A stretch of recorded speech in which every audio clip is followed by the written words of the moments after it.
Welcome to another episode of Innovation and the Future of Pharmacovigilance, a podcast series brought to you by Trulient Talks. I'm your host, Indy Alawalia, and I'm delighted to navigate the dynamic world of pharmacovigilance and risk management with you. But, as usual, a quick disclaimer.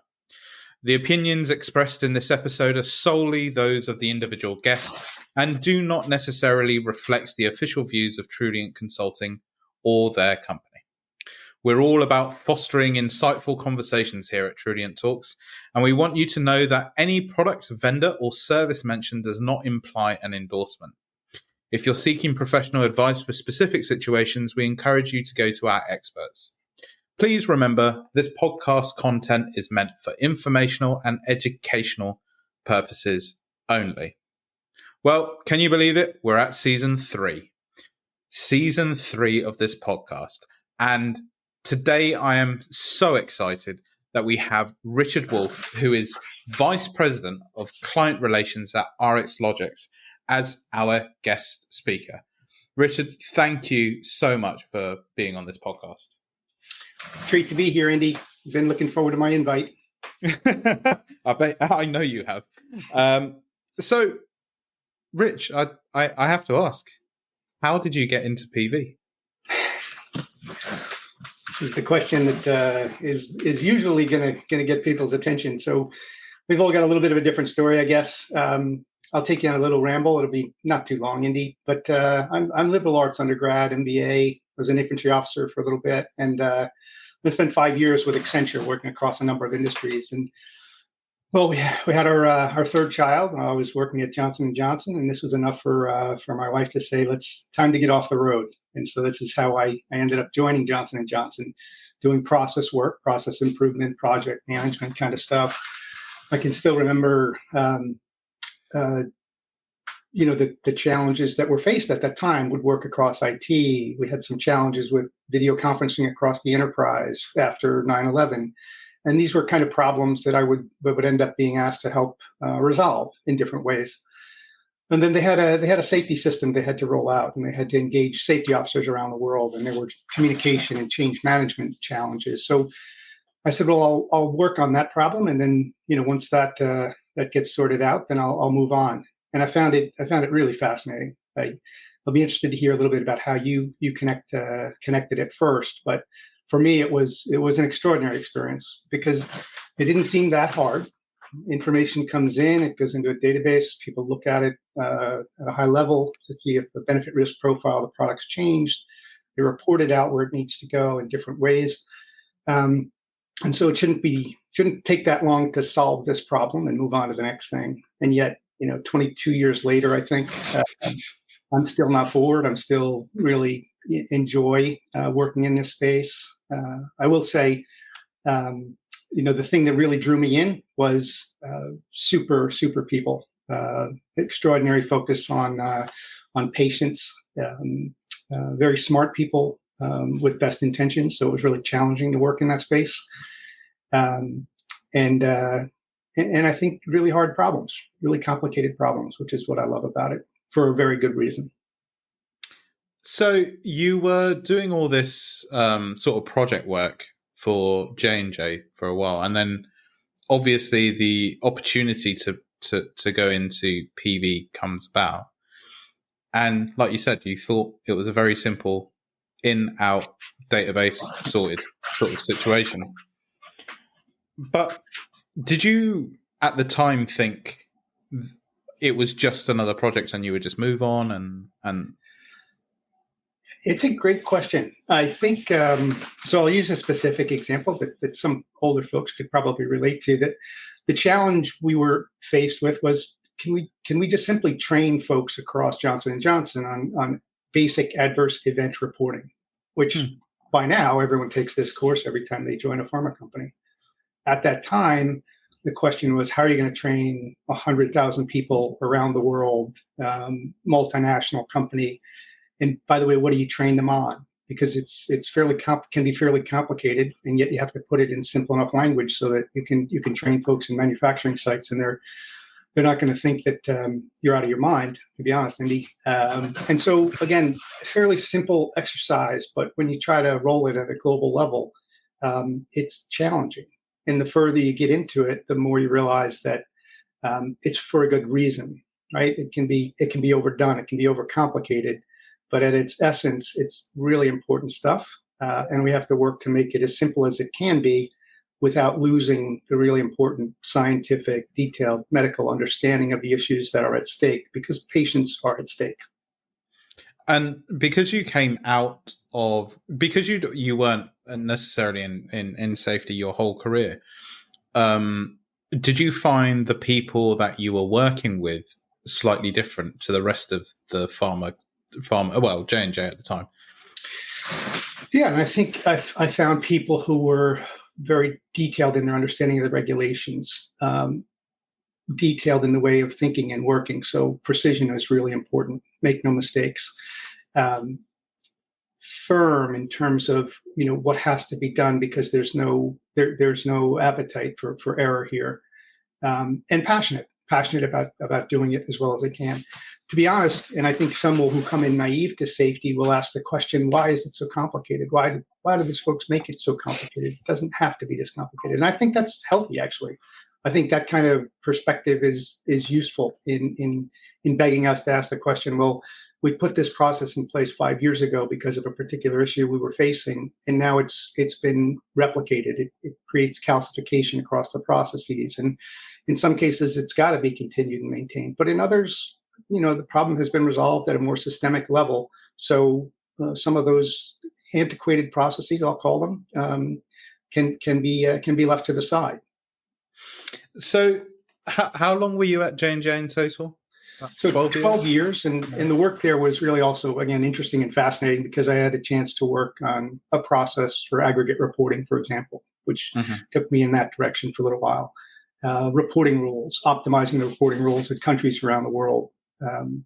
It takes you out into the affiliates. It forces all kinds of questions like verification. How do you establish a rule that's going to satisfy something in Brazil, but that's yet not sustainable in the global infrastructure? So had some time to work with physicians who were working across different therapeutic areas and taking different approaches, and how can you help harmonize a little bit where it makes sense.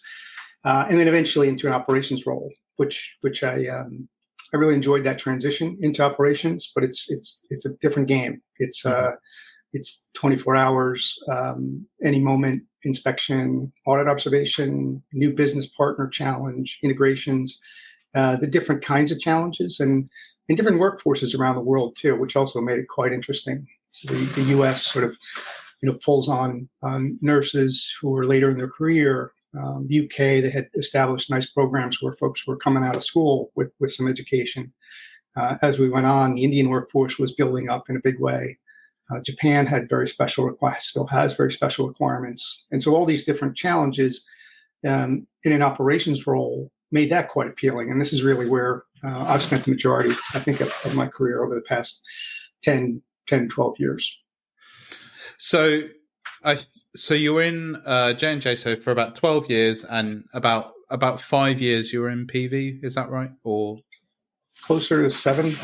7, okay. Yeah, and working quite a bit across the interfaces too, which is another challenge that folks in PV will face. So connecting with clinical, helping them understand why that interface is so important. Eventually getting to the technical process of getting cases from studies across into the database, working with regulatory and getting label and information just in time, working in quality to reconcile information on product technical complaints and quality complaints, call centers who are negotiating for the time with the person on the other end of the phone, and yet trying to get the most comprehensive safety information possible as an adverse event occurs. So that interface thing is also another big growth area for me personally, and I think folks in PV will understand, and that should resonate. Yeah, that's a fair point. So you'd been there for 12 years, about 7 years in PV, and then you decide to move. What caused your decision there? So I answered a phone call probably for the first time in 12 years, and I heard of a company called CSL that I had frankly never heard of before. but the head of safety, a guy named Reinhard Fescherak, was described to me by my former boss at J&J as just a wizard, a wonderful leader in safety. And so it was a bit of happenstance. But when I heard his name and he was trying to build or take a safety organization to a new level, that challenge excited me and interested me. And so I decided to take a bit of a leap and join CSL. And it was a wonderful experience. Great 10 years. And you did multiple roles at CSL, is that correct?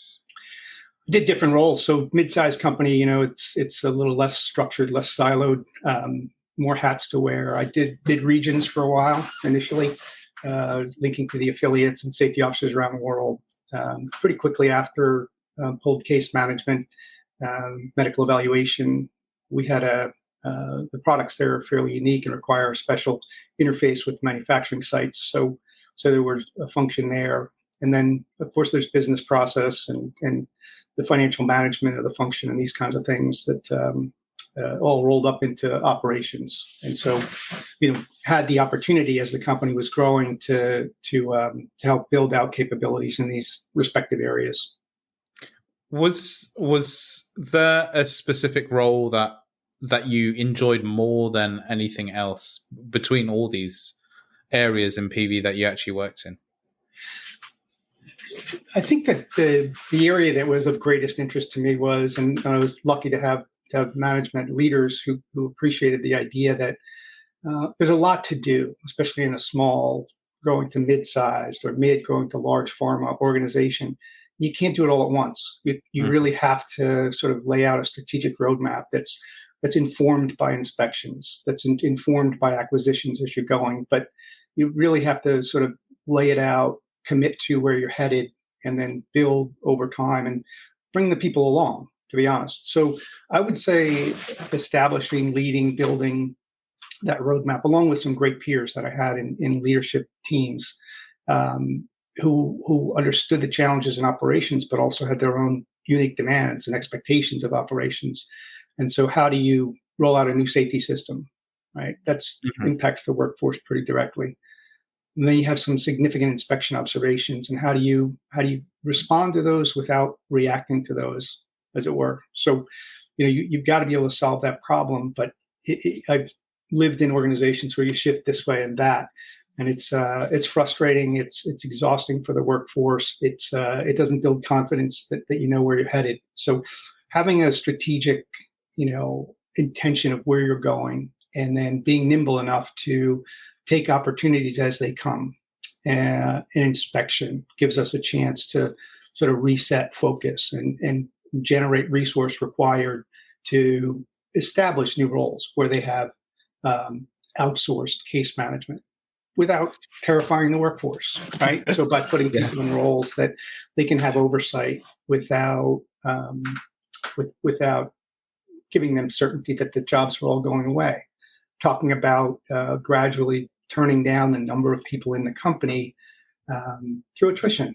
As people go, you don't backfill, but doesn't mean people are being terminated per se. And that was the context at the time. Not every company has that opportunity. So I think it was the strategic pathway, getting people on board, coming along together, building talent as we went through the process. I'm not sure if I answer your question so directly, Indy, but that's really the way that I felt about it. There's a couple of fascinating points that I'll probably come back to that you said in that, but I just want to maybe close the chapter on CSL and talk about, well, first of all, congratulations and your new role at RxLogix. So how's that going? Thanks, Indy.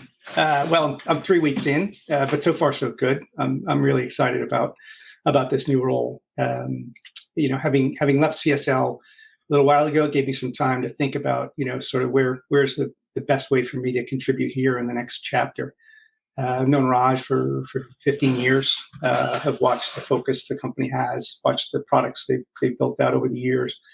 Give me a lot of confidence. The space right now, the PV space, is, I think, at a really special moment. It's got, as usual, cost pressure, but I think it's extra special cost pressure.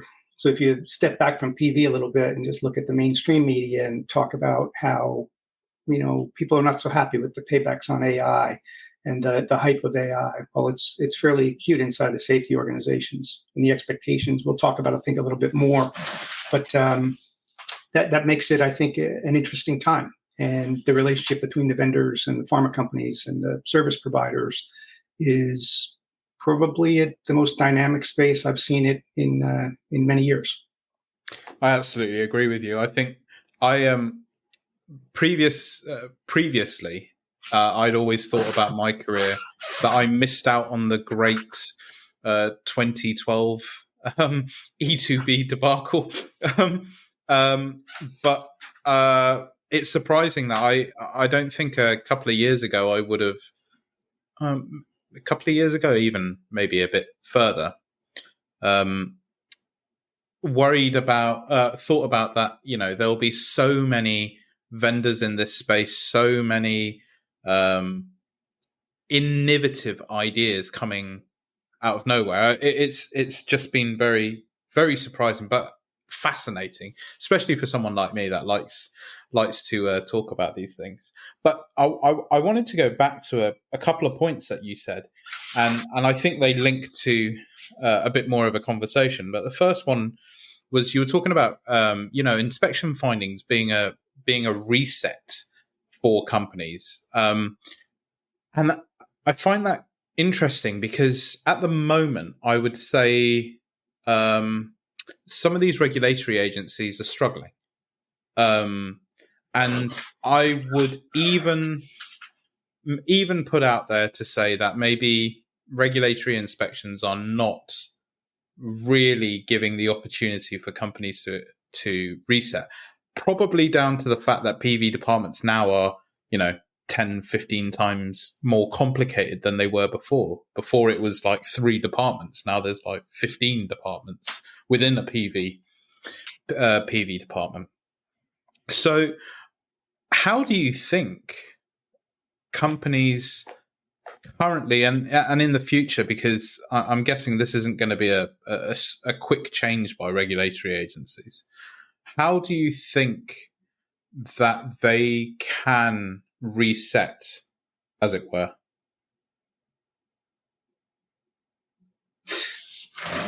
It's an interesting question. I've spoken with a couple of folks recently about this. So one thing that I haven't looked hard at the data on, but I think it feels about right, is that if we think about 10 years ago, you had consistently 10, 20% increase in the number of events you're processing year over year.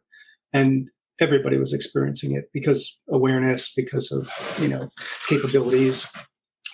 We think largely it's sort of flattened, right? If you took COVID out, the argument is, and I'll be interested to see that data one of these days, is has it truly flattened? Because it kind of feels like it has. So then if that challenge goes away, regulations, volume 9A, volume 9, volume 9A, GDP, these were massive, right? Big shifts that you had to respond and react to.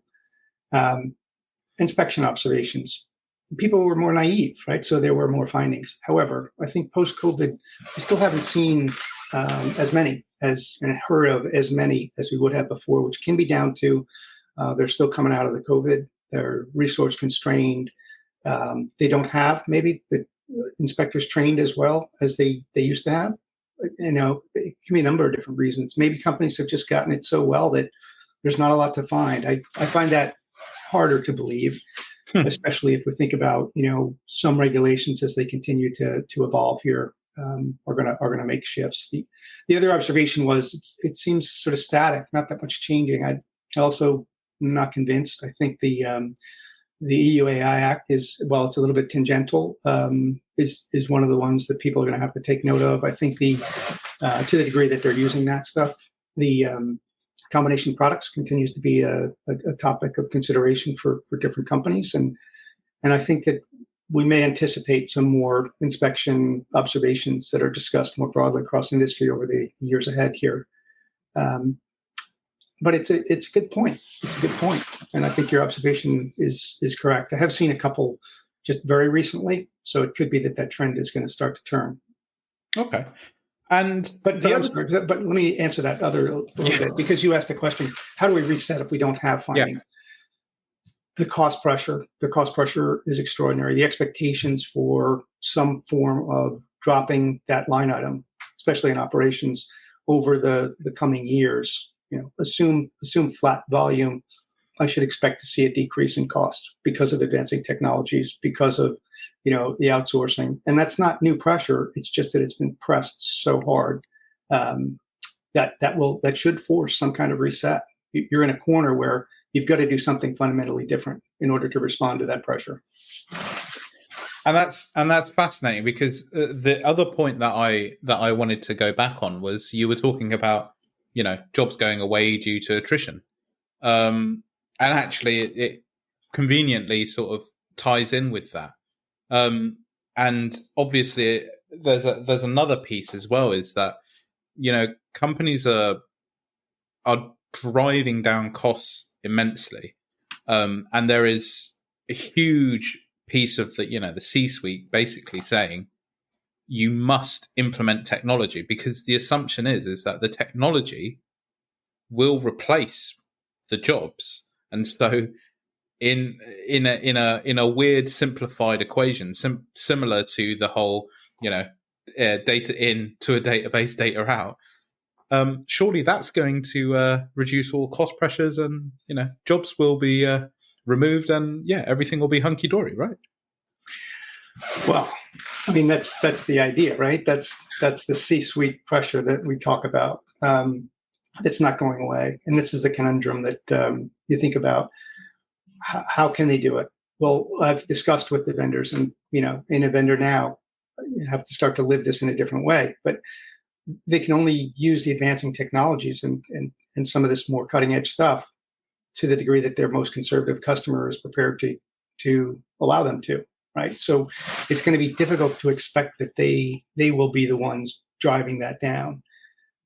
Companies in some cases are building add-ons or building AI type capabilities on top of the databases to drive it down, but that's got a cost burden that comes with it. You and I have talked before about the idea of RPA, and that was an interesting idea a few years ago, but the maintenance costs, the implications of a change to an interfacing function, these are big costs. And so the question here is, if companies are investing in that stuff internally, have they thought through the total cost of ownership long term, and is that the right answer to get where they need to go? The other part of it is, can we just press the service providers, the companies that do the case processing and other activities like that, and force them to drive the innovation, the use of advancing technologies, and drive the cost down? Seems to be a bit of a trend right now, but that's got implications too. If you're driving your vendor in that direction, you take advantage of that, your switching costs become higher if you decide to move in a different direction later. You still have significant oversight responsibilities with regards to the EU AI Act and things like that, so that you understand what's being done with your data. And so in that whole system, there's a lot of complexity that I think will have to be worked through. And in the short run, I think you're probably right. I think that's the way it often happens. This is the number. You're going to take your number of people from this to that. We're going to see our short-term gains, and then implications will have to be dealt with. But what's the total cost of that? Because if the C-suite, and I don't mean this as in a monetary terms, but if the C-suite are saying, right, you need to reduce cost, you're not getting as many cases. Let's be fair, that there is different types of PV being done now. So, risk-benefit analysis, the signals, risk management. There's plenty of newer stuff that isn't the basic entering data. But still, you'll have these C-suite pressuring down for the cost. Then you have these more and more complicated regulations, and on top of that, you will then have maybe less people in the who have that experience. Now, what's the total cost of that for a PV department? And sorry, actually, one bit that I did miss was going back to the inspection aspect. If you have inspectors who can't fully inspect to the detail that they were before, again, because of complex system full of regulations, then what is the cost? Is the cost to the patient, or to the patient safety, or is it something else? So I think it's a good question. I guess I would say the first thing is, typically when you make a mistake in safety, it's only lag indicators that sort of indicate. So when you make a fundamental mistake and you've gone too far this way, or made a big shift in a system that's not quite, going to satisfy the global expectations the way you thought they were, you don't feel that for 2 years, 3 years, right? And then when you do, it's quite difficult to reverse and to come out of that position. So I think that observation is a very good one. It's a lag indicator. It will be lag indicators that tell you it's gone too far. The other observation that I've talked to some of the other PD ops folks across industry about is, where do future leaders come from? Where do innovators who are going to drive this stuff come from? We used to have a pretty significant number of folks in the U.S. and Europe who understood and grew into those roles. And of those, there's a very small percentage who really wanted leadership roles. Many of them, liked what they did in their particular, place in the safety function, but didn't aspire for the politics and some of the financial aspects and people management and leadership and things like that. And so now that pool is smaller, and I think that's going to be a more difficult, situation to reverse, because the resources don't exist, or they'll exist in lower numbers than they do today. Yeah, that's a great point. I've had similar discussions recently about junior PV staff moving to more senior roles, and how they just can't, because there's like a weird rule that you must have X amount of experience, but then the pool of experience is getting smaller and smaller and smaller. And so how do you push them forward? But the point that I'm trying to get at now is, based off what you were just saying, actually, one of the things that we had talked about, that I've spoken to people about, was the fact that with the increased regulations, it's almost robotic. Like before, maybe a few years ago, definitely pre-COVID, 10 years ago maybe, you had innovators who were able to push back against regulators and regulations, because they were like, this is not right and this doesn't work. But now you're going to have a group of people and who are essentially just following regulations blindly, thinking that that's enough to get them through whatever inspection, through whatever, as long as we're following the rules. And I think PV's always been innovative and has always been, well, we need to push back at this, we need to push back at that. But if you don't have the sort of experienced players that we used to have to be able to do that, then how is that going to happen in the future? I think it'll be a little while until you get to that point. There was a recent example of I think it was an E2B convention that was mandated by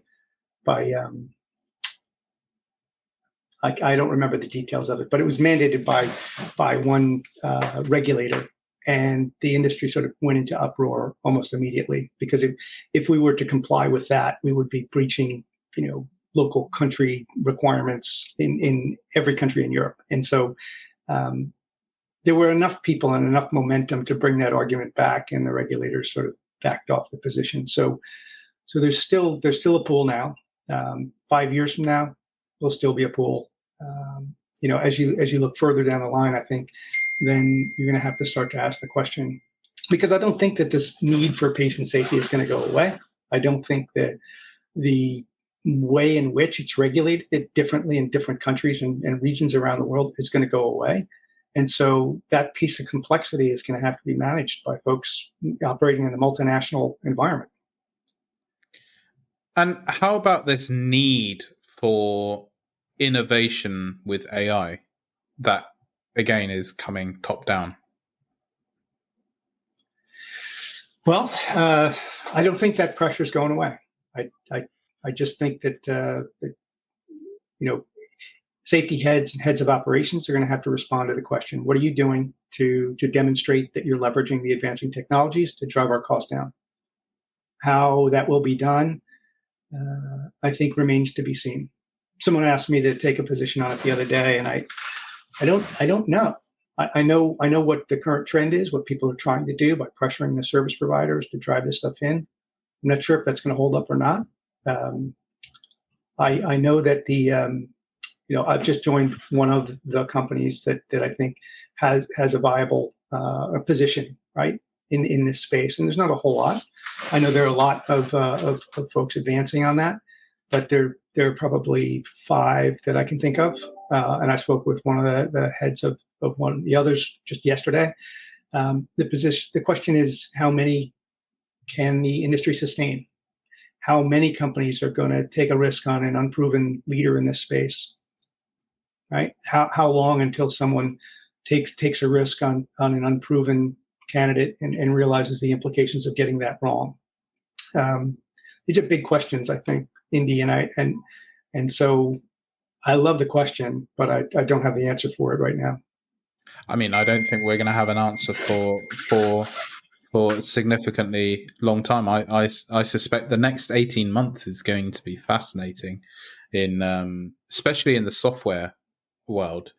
But there's another interesting trend of other service providers, vendors who enter the cases, and I think you touched upon that a little bit earlier, where they say, well, do you really care? If you give us the cases, we will reduce the case by X amount. We'll give you the lowest cost. Everything is going to go by the book. Is that all you need? I mean, so I can reflect. This goes way back. I'll reflect back on earlier days. I was in the process of understanding this complexity and how it worked and how we had to move through all the steps and what kind of qualifications people had. And I observed one physician sort of stand up and say, I got 2 of these cases. They look like this. They don't seem right. Something's not right here. And this was the beginning of the observation of a really important fundamental, safety issue. And then in the 10 years since, that, probably 5 more times, same kind of situation. I recognize, and I have this debate with colleagues in Signal more and more. They're able to detect and pick up these kinds of things through large data, through analytics, through complex modeling. But there's still a degree of the individual physician who understands the product, who understands the clinical setting, who understands the patients, who cares so much about the patients, that I think I'd hate to see that get lost, because for me, the patients are the most important thing, and I think most of the folks I work with in safety feel the same way. Yeah, that's a fair point. You were talking earlier a little bit about the. I'm paraphrasing here about the almost failure of AI, and I think we've talked previously about the ROI of AI.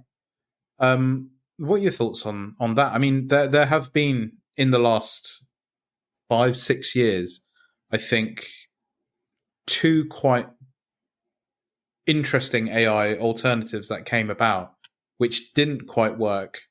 And then you've got companies now who are also trying to integrate AI, maybe slightly differently, but it's definitely changed in the last year, I would say, because of ChatGPT, right? Like ChatGPT changed the world. But I wonder, again, and again, I'm linking to something else here as well that you've said, which was about the marketplace in general. What is it going to take to get a PV department to embrace this technology and for regulators to be happy? I mean, I would probably point to one that most will be familiar with. Huge number of cases coming in under extraordinary circumstances over the last couple of years, where regulators and some from industry came together and acknowledged there's risk and acknowledged that it's impossible to do this otherwise, and we're going to move through that window, and they did. It's a burning platform, Indy. I know it sounds like generic. It's back to early Accenture days, but there needs to be some fundamental burning platform in a company in order for someone to take, I think, this kind of risk. Burning platform could be the CEO is just so passionate about it, it's got to happen. More likely, there's a large volume of cases, there's a problem financially that needs to drive something down, and someone's going to have to say, there's a risk, don't think it's that great. The regulators have definitely acknowledged they're open to have conversations about what you're doing. And I think it, like with many things in safety, it's gonna have to evolve gradually where someone takes a risk because they need to, or maybe they don't feel it's a risk, but it's perceived as a risk, is successful. We talk amongst ourselves, it's largely pre-competitive stuff. And then others sort of recognize the advantage, look at their own financials, their own ROI, and then come along. Because I think, as I said, I think it's going to happen. I agree with you. The ROI is where it has to go. I think there's a significant advantage to thinking about that in terms of total cost of ownership. One of the heads of operations I spoke with recently talked about, can someone give me a TCO, total cost of ownership, IT as well as PV, that includes PV systems costs, service provider costs, all the infrastructure costs within the company, and just give me a number and show me that it drops over a period of years. And if you can give me that and commit to it, I'm good. So I think, it'll be interesting to see who and how many of those solutions come to the front, but I think we're going to see more and more of them. And actually, to talk about your total cost of operations, is there enough data within PV departments and operation leaders to be able to know what it currently is, to be able to benchmark it against potential future? It's hard because in some companies the IT and the safety departments are tightly coupled, really well linked together. You have an IT organization with a really good understanding of the costs and the implications. You can have a PV department that really understands their costs at a very detailed level. It can be done, Indy, but it takes an extraordinary amount of effort to develop those business case with confidence. But it certainly can be done. You can add caveats. You can add degree of precision, confidence. You can find a way through it. The hard part is the rotating leadership and management. If you make that commitment, you're looking at multi-year commitment, and often management objectives and things like that are on shorter time cycles. So what you've seen, I'm sure, is they start down a strategy that really is going to take 3 years to get there, and you get a new leader and it shifts in a different direction, and you're back to square one. Another fascinating point that has made me thought of another point, which is implementation. I think one of the clear reasons of failure in the last few years has been that implementation of any technology in PV has been long, slow, achingly slow. Even companies that suggest that they are true SaaS companies, I don't think there are many real true SaaS companies in the PV world. There may be one or two, but not many.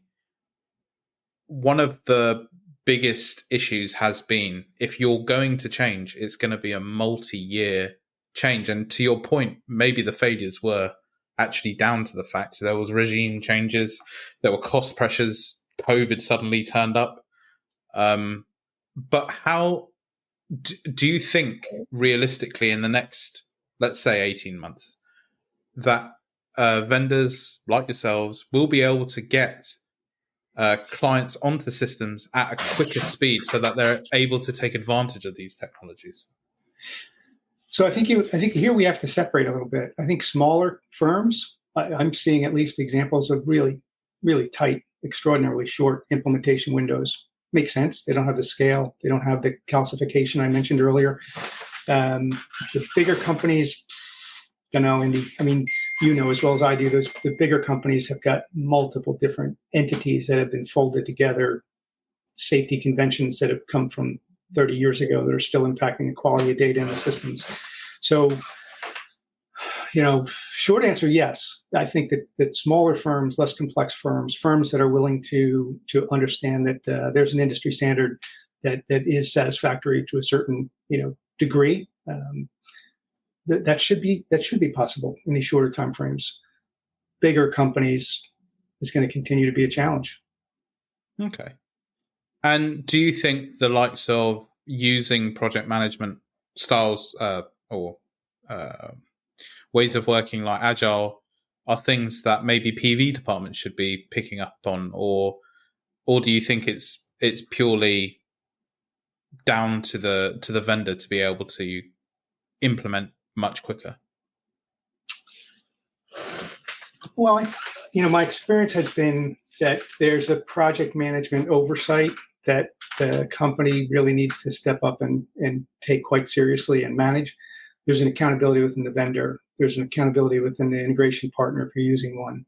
And you basically need someone who's going to hold all three entities to task, because it's not uncommon for individuals inside the pharma companies to be quite rigid in how they want to execute a certain process. And the reality is, in some cases, those are those legacy processes that were put in place because of a particular thing.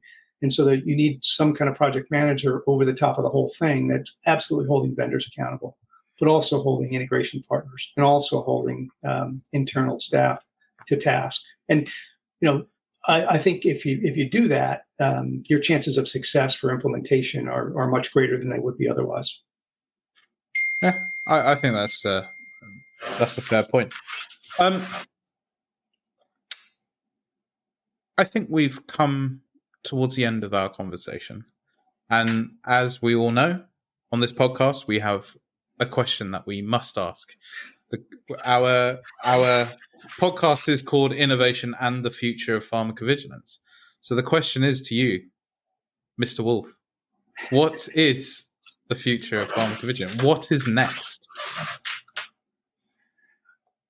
Yeah, I think we've been talking about it for a while here, Andy. I think that what's next is the systematic or the structural approach to how we're going to resolve this need to deliver on the promise of advancing technologies while keeping quality, while keeping patient safety first, while not tolerating errors, and move it forward. And I think that the innovation for me here, there's lots of innovation happening at a technical level. There will be innovation in terms of developing new roles, identification of people who can step into those and manage those roles. But I think the fundamental innovation is going to be the structural one, which is how are those three entities going to organize in order to help satisfy those expectations. And that, I mean, the vendors, the service providers, and the pharma companies. And so while some would say that's not really innovation, I think it is. I think it's structural innovation, and I think that it's fundamentally necessary to carry pharmacovigilance forward to where it's expected to go to. Richard, thank you very much for this conversation today, and thank you for being my first guest on season 3. Delighted to be here, Andy. Thank you very much for having me on. I look forward to seeing you soon.